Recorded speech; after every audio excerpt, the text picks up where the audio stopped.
When you first think of a Fender Strat, what style of music comes to mind? Which players do you typically associate with the Strat?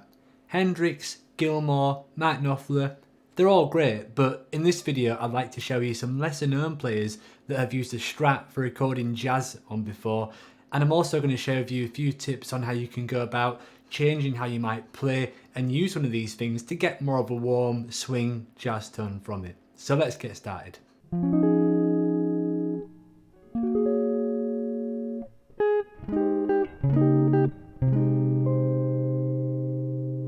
Hey everybody, this is Jamie Holroyd helping you learn jazz guitar. Welcome to the channel. Today's lesson is all about the Fender Strat and how you can use it to play jazz on. When I'm talking about jazz guitar tone, I'm talking about the classic jazz guitar tones, so think of players such as Barney Kessel, Howard Roberts, Wes Montgomery, that type of classic 1950s, 1960s dark jazz guitar tone, the type of sound that is generally created by using an arch top or at least a semi-hollow body. In this lesson I'm going to teach you how you can somewhat get close to that sound by using a Strat. Of course, most of this comes down to practice and just learning jazz, and that will get most of your tone, but there's a small percentage of it that can really come from making a few small adjustments to the guitar that you've got, especially if you're fairly new to jazz.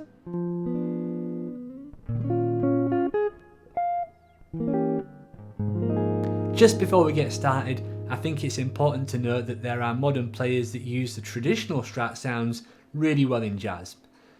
Players such as Oz Noy and Wayne Krantz are great examples of this.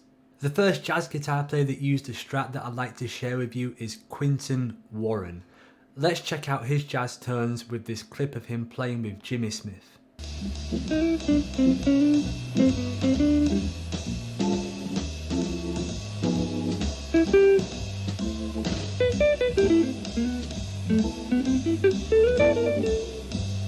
As you just heard, Quinton got some beautiful dark jazz tones from his Fender Strat. He's a really great overlooked jazz guitar player who played and recorded with Jimmy Smith throughout the 1950s and 60s. I recommend that you go and check out more of his playing. Next on our list is Eldon Shamblin. Eldon is mostly known for playing and recording with Bob Wills' Texas Playboys. From what I know, he was actually one of the first Fender Stratocaster players, so long before Jimi Hendrix and Stevie Ray Vaughan, Eldon was using a Strat to play western swing and jazz on. Here's a great clip of him later on in his career using a Strat in what really is a jazz performance. Check it out, I think that you'll enjoy it.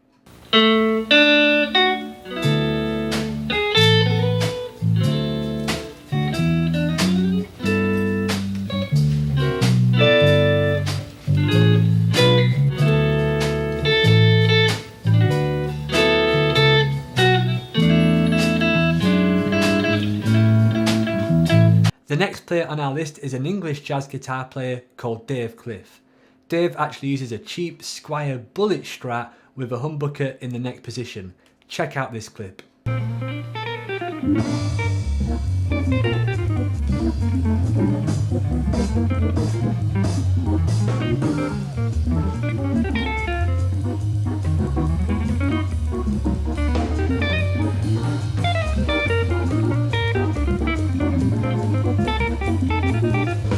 These last two guitar players were definitely Gibson guys, but there are some recorded examples of them playing Fender Stratocasters which you might be interested to check out. The first is Grant Green, who was of course known as a Gibson ES330 player. One of his early live albums, recorded in 1959, shows a picture of him with a Fender Strat on the cover. This is a great record in general. Grant's playing is absolutely in top form, even on this early record date, and the tones are fantastic, so if you haven't got this record, I highly recommend checking it out. The second player is a fantastic lesser known European jazz guitar player called René Thomas. René was mostly known for playing an ES150, but on a live date he actually borrowed Quinton Warren's Fender Stratocaster when he was playing with Jimmy Smith. You can hear an example of this on this fantastic new CD called Remembering René Thomas. Within the booklet of that, there's actually a picture of René using a Fender Strat, and it's interesting to compare the tone that he gets from his ES150 to that of a Fender Strat. Here are a few quick tips that you might want to apply to your Fender Strat to get a more jazzy tone. If you come from a different musical background, you're probably used to playing with the volume and tone on your guitar turned all the way up, but by adjusting these, especially the tone, you can get a much darker, jazzier tone. Here's a quick example of me playing something with the volume and tone all the way up, then with the tone rolled down.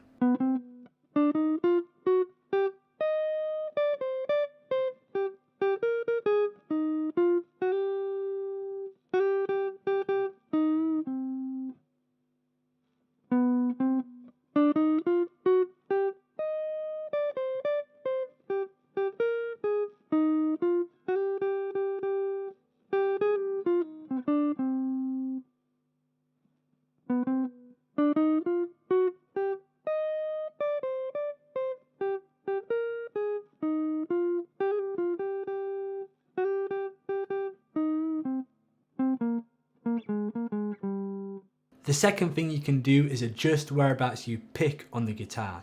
If you come from a different musical background, you're probably not too fussed about where you actually pick, but if you adjust the plectrum so you pick over the neck pickup, that produces a darker sound.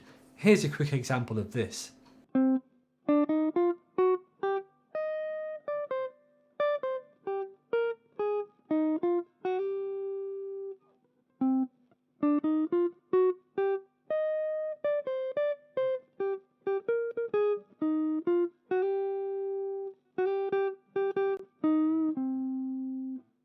The third and final thing that you want to bear in mind is your touch on the instrument.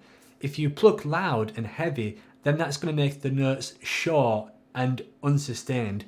We want the opposite effect of that in jazz, so try to play as lightly as you can and then add accents and dynamics from there. Usually when you pluck a note softly, it lets the note breathe more and creates a bigger tone.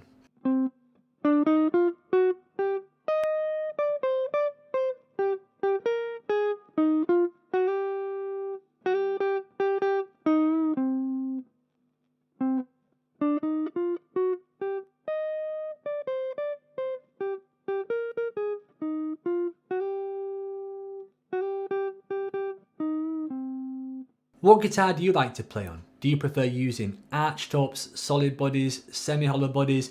Please let me know your favourite jazz guitar in the comment section below. If you'd like to hear me comparing the sounds of my Strat to my arch top, then please check out the video linked in the card now. If you enjoyed this video and you want more content like this, then please subscribe to this channel. Thanks for watching and good luck with your jazz guitar playing.